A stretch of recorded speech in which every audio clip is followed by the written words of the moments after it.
To Decision 2012 and mistakes on the campaign trail. Herman Cain's failure to know what happened in Libya and Rick Perry's confusion on what to cut.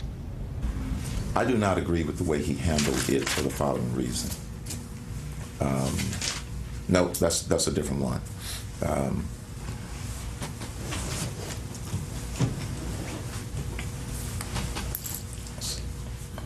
I got to go back to see. Got all this stuff twirling around in my head. The third agency of government, yeah. I would do away with the education, the commerce, and let's see. I can't. The third one I can't. Sorry.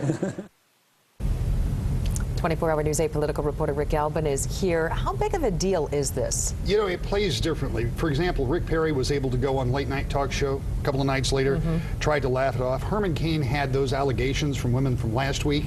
And then coupled with this, it becomes a little different. We've seen these things going back. If you go back to Bill Clinton in 1988, he was doing a nomination speech at the Democratic National Convention. It was a disaster. It went long.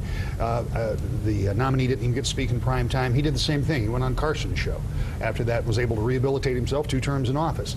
But these things play differently, and it's interesting, particularly here, because as I said earlier, 10 years ago, we would have never seen this. This was a newspaper interview. There would have been no tape. There would have been no video. But there is now, because everybody has a website. And the next thing is that this morning when I heard about this and I typed it in, there were dozens of sources. So this is going to be all around and it's going to stay out there. Now, the real question is what happens in less than 60 days when all of these candidates go to Iowa. But for Herman Cain and for all of these other candidates, what happens between now and then is very important.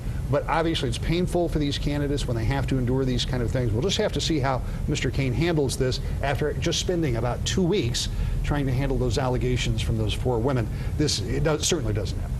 I sense an SNL skit. Well, yeah, you can be sure of that. But the other interesting thing is with polling numbers that we talked about earlier being so volatile, Cain's still showing relatively good support. In fact, #1 in that Bloomberg poll in Iowa. The question is, does it impact him with the base?